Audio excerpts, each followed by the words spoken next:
Hello friends, welcome back சித்தர்வாக் channel நண்பர்களே. எனக்கு இந்த வீடியோவில் பார்த்தீங்கன்னு வச்சுக்கோங்களேன், மிக மிக முக்கியமான ஒரு ஜோதிட தாள்களை தான் இப்போ இந்த வீடியோவில் கும்பராசி நேயர்களுக்கு பார்க்க போகிறோம்.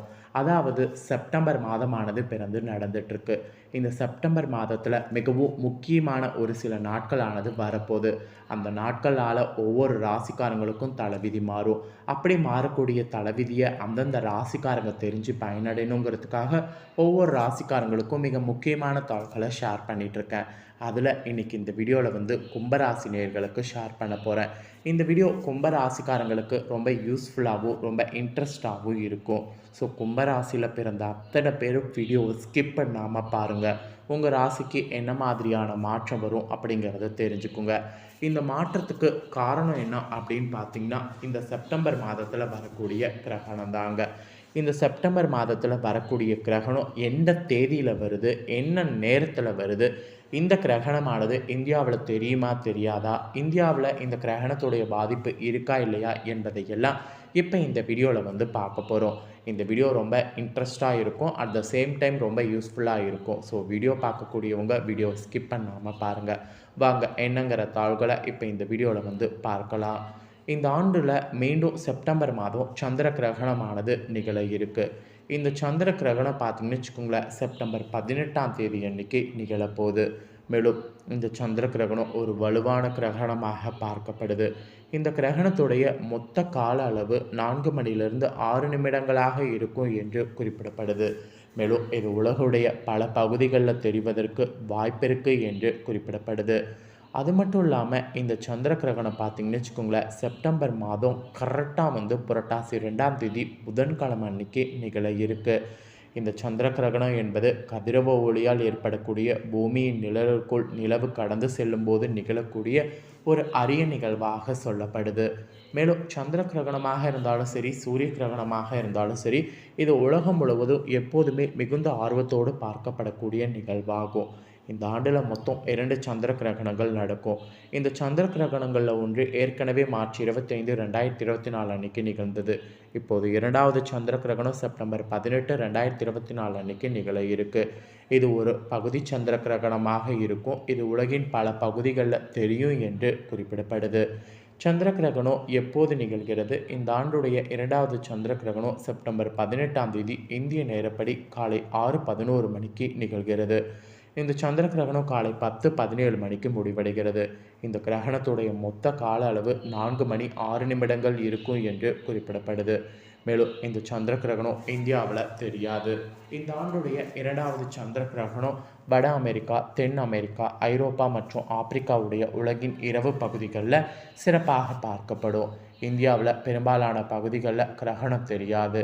மேலும் ராஜஸ்தான், குஜராத், பஞ்சாப் போன்ற மாநிலங்கள்லேயும், ஜம்மு காஷ்மீர், ஹரியானா, மகாராஷ்டிரா, கர்நாடகா போன்ற மாநிலங்கள்லேயும் இந்த கிரகணமானது பெரும்பெருள் கட்டம் மட்டுமே தெரியும். ஸோ இவ்வளோ நேரம் கிரகணம் நடக்கக்கூடிய நேரம், தேதியெல்லாம் பார்த்துட்டோம். இப்போ அடுத்ததாக பார்த்திங்கன்னு வச்சுக்கோங்களேன், கிரகணத்தின் போது கும்ப ராசிக்காரங்க செய்யக்கூடாத விஷயங்கள்னு இருக்குது. அதெல்லாம் என்னென்னங்கிறத ஷேர் பண்ணுறேன், அதை தெரிஞ்சுக்கோங்க. கிரகணத்தின் போது எதிர்மறை ஆற்றல் அதிகரிக்கும். எனவே இந்த நேரத்தில் பகவான் நினைத்து வழிபாடு செய்ய வேண்டும். கிரகணத்தின் போது பயணம் செய்வதை தவிர்க்க வேண்டும்.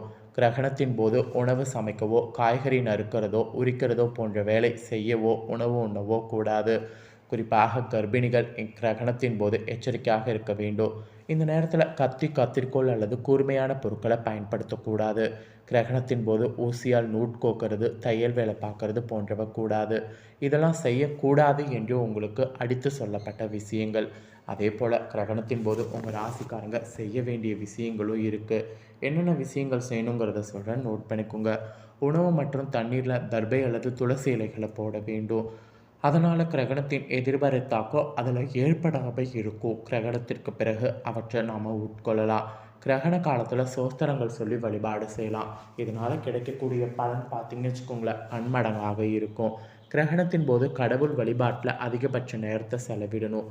இது நன்மையை அதிக அளவுக்கு உண்டாக்கும்.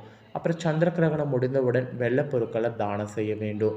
இவ்வாறு செய்வதன் மூலம் அசுப பலன்கள் குறையும். ஸோ இதெல்லாம் நீங்கள் கிரகணத்தின் போது செய்ய வேண்டிய விஷயங்கள். ஸோ கிரகணத்தின் போது என்ன செய்யணும், என்ன செய்யக்கூடாது அப்படிங்கிறத எல்லாமே உங்களுக்கு ஷேர் பண்ணிட்டேன். ஷேர் பண்ண இதற்கேற்ப பார்த்தீங்கன்னு வச்சுக்கோங்களேன், நடந்து பலனடைங்க. அடுத்ததாக கும்பராசிக்காரங்க உங்களுக்கு என்ன மாதிரியான பலன்கள் வந்து இந்த கிரகணத்திற்கு பிறகு கிடைக்கும் அப்படிங்கிறத இப்போ தெளிவாக இந்த வீடியோவில் ஷேர் பண்ண போகிறேன். கும்பராசிக்காரங்க அவிட்ட 3, 4 பாதம், சதயம், புரட்டாதி 1, 2, 3 பாதம் இதில் பிறந்தவங்க அத்தனை பேரும் வீடியோ ஸ்கிப் பண்ணாமல் பாருங்கள். உங்கள் ராசிக்கு என்ன மாதிரியான பலன் கிடைக்கும் அப்படிங்கிறத இந்த கிரகணத்திற்கு பிறகு தெளிவாக இந்த வீடியோவில் தெரிஞ்சுக்குங்க. அனைத்து விதத்திலையும் ஆதரவற்றவர்களை ஆதரிக்கக்கூடிய குணமுடைய கும்பராசி நேயர்களுக்கு இந்த கிரகணத்திற்கு பிறகு பொன்பொருளானது அதிக அளவில் சேரும். வாகன யோகமானது உண்டாகும். விருந்து கேளிக்கை நிகழ்ச்சிகளில் பங்கேற்கக்கூடிய வாய்ப்புகள் கிடைக்கும். கிடைச்ச வாய்ப்பை பயன்படுத்தி பங்கேற்கும் போது மனமகிழும்படியான சம்பவங்கள் நடக்கும். மொத்தத்தில் ஒரு அதிர்ஷ்டகரமான மாதமாக இந்த மாதம் பார்த்திங்கன்னு வச்சுக்கோங்களேன் உங்களுக்கு அமையும். அதாவது இந்த கிரகணத்திற்கு பிறகு வரக்கூடிய இந்த நாட்கள் மாதம் வந்து உங்களுக்கு அதிர்ஷ்டகரமாக அமையும். அப்புறம் தொழில் வியாபாரத்தில் எதிர்பார்த்த லாபங்கள் வந்து பெருமளவு கிடைக்கும். முன்னேற்றமானது பயங்கரமாக உங்களுக்கு காணப்படும். வியாபார தொடர்பான பயணங்கள் செல்வதற்கு வாய்ப்பு நேரிடும். தொழில் விரிவாக்கத்திற்கான பண உதவி உங்களுக்கு கிடைக்கும். பங்குதாரர்களிடம் இருந்து வந்த கசப்பு உணர்வு உங்களுக்கு நீங்கும். மொத்தத்தில் உங்களுக்கு அதிர்ஷ்டகரமானதாக இந்த கிரகணத்திற்கு பிறகு தொழில் வியாபாரமானது அமையும். அப்புறம் உத்தியோகத்தில் இருக்கக்கூடிய உங்களுக்கு வேலை சும்மா பார்த்திங்கன்னு வச்சுக்கோங்களேன் முற்றிலும் குறையும். முயற்சிகளில் சாதகமான பலன் பார்த்திங்கன்னு வச்சுக்கோங்களேன் கிடைக்கும்.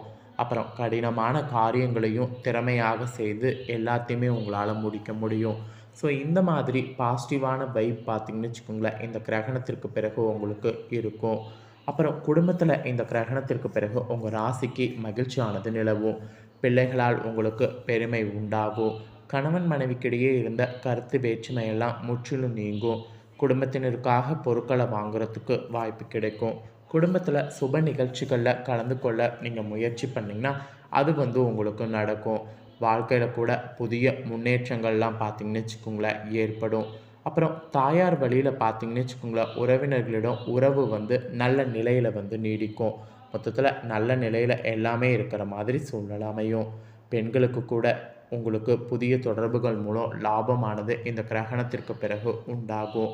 மன மகிழும்படியான உங்களுக்கான நிகழ்ச்சிகள் வந்து நடக்க ஆரம்பிக்கும். அப்புறம் அரசியல் துறையில் இருக்கிறவங்களுக்கு கடந்த காலத்தில் உங்களை விட்டு சென்றவர்கள் விரும்பி வந்து சேருவாங்க. உறவானது பலப்படும். தொலைபேசி தொடர்பு மூலமாக சிலர் புதிய தொழில் ஒப்பந்தங்களை ஏற்படுத்தி லாபம் தேடக்கூடிய முயற்சியில் ஈடுபட்டிங்கன்னா அதில் உங்களுக்கு நல்ல லாபம் கிடைக்கும். அப்புறம் கலைத்துறையில் இருக்கிறவங்களுக்கு கவனம் தேவை. எதிர்பாலினத்தினரிடம் பழகும்போது எச்சரிக்கை வந்து அவசியம். எதை பற்றியும் கவலைப்படாமல் தீர ஆலோசித்து எதையும் செய்கிறது நல்லது. கடன் கொடுப்பது ரொம்ப ரொம்ப பார்த்திங்கன்னு வச்சுக்கோங்களேன் கெட்டது. அதெல்லாம் வந்து மிகுந்த கவனம் வந்து இந்த கிரகணத்திற்கு பிறகு கலைத்துறையில் இருக்கிறவங்க நல்லது. அப்புறம் மாணவர்கள் கல்வியில் முன்னேற்றமானது காணப்படும். பாடங்கள் படிப்பது பற்றிய கவலையானது நீங்கும். புதிய நட்பால் மகிழ்ச்சியானது அடைவீங்க. புதிய நட்பு வரும்போது அதை ஏற்றுக்க வேண்டியது உங்களுடைய பொறுப்பு. அப்புறம் நீங்கள் அவிட்ட 3, 4 பாதங்களில் பிறந்தவங்களுக்கு இந்த கிரகணத்திற்கு பிறகு எப்படி இருக்குன்னா தொழில் வியாபாரம் சுமாராக நடக்கும். எதிர்பார்த்த பணவரவு இருந்தாலும் வியாபார தொடர்பான செலவுகள் கூடும். போட்டிகள் தொல்லை தராமல் வந்து இருக்கும். உத்தியோகத்தில் இருப்பவர்கள் பணி சுமை குறைந்து காணப்படும். வேலையில் திறமைக்கு பாராட்டு கிடைக்கும். ஸோ இதற்கேற்ப நடந்துக்குங்க. அப்புறம் சதய நட்சத்திரத்தில் பிறந்தவங்களுக்கு இந்த கிரகணத்திற்கு பிறகு குடும்பத்தில் இருப்பவர்களுக்கு இருந்து வந்த நோய் நீங்கும். அவர்களுடைய நலனில் அக்கறை காட்டுவது நல்லது. கணவன் மனைவிக்கிடையே கருத்து வேற்றுமை ஏற்படும். பிள்ளைகளிடம் கவனமாக எதையும் எடுத்து சொல்வது நல்லது. பூர்வீக சொத்துக்களில் இருந்த பிரச்சனைகளானது உங்களுக்கு தீரும். அப்புறம் புரட்டாதி 1, 2, 3 பாதத்தில் பிறந்தவங்களுக்கு இந்த கிரகணத்துக்கு பிறகு மாணவர்களாக இருக்கிறவங்க அவசரப்படாமல் நிதானமாக மனதில் பதியும்படியாக பாடங்களை படிக்கிறது கூடுதல் மதிப்பெண் பெற உதவும். திறமை வெளிப்படும். அடுத்தவர் யாரும் குறைக்கூடாது என்பதில் உறுதியாக இருக்கணும். எதிலும் லாபம் கிடைக்கும். காரியங்கள் வெற்றிகரமாக நடக்கும். ஸோ இந்த நட்சத்திரத்தில் பிறந்தவங்களுக்கு இப்படி தான் நாட்கள் சொல்லும். இப்படி நட்சத்திர வாரியாகவும் கும்பராசினியர்களுக்கு இனி வரக்கூடிய இந்த கிரகணத்திற்கு பிறகு இப்படி தாங்க இருக்கும். ஸோ இந்த கிரகணத்திற்கு பிறகு பிரதோஷ காலத்தில் சிவனை வணங்கி நல்லெண்ணெய் தீபம் ஏற்றி வழிபாடு செய்திங்கன்னா துன்பங்கள் நீங்கும். மதிப்பு மரியாதை அதிகரிக்கும். அதனால் இந்த பரிகாரத்தை மறக்காமல் செய்து பயன்பெறுங்க. ஸோ இந்த வீடியோ இப்போ நீங்கள் பார்த்து முடிச்ச உடனே இதை லைக் பண்ணி உங்கள் ஃப்ரெண்ட்ஸ் ஃபேமிலிக்கு ஷேர் பண்ணுங்கள். உங்கள் ஃப்ரெண்ட்ஸ் ஃபேமிலியில் இருக்கிறவங்களும் கும்பராசிக்காரங்களாக இருந்தாங்கன்னா இந்த வீடியோ பார்த்து அவங்களுக்கு கிரகணத்தை பற்றிய முழு தகவல்களை தெரிஞ்சு இதற்கேற்ப நடந்து பலனடையட்டும். மேலும் இதே போல் புதிய அப்டேட்டான தகவல்களை தெரிந்து கொள்ள மறக்காமல் நம்ம சேனலை சப்ஸ்கிரைப் பண்ணுங்கள். வேறொரு வீடியோவில் மீண்டும் உங்களை சந்திக்கிறேன். நன்றி.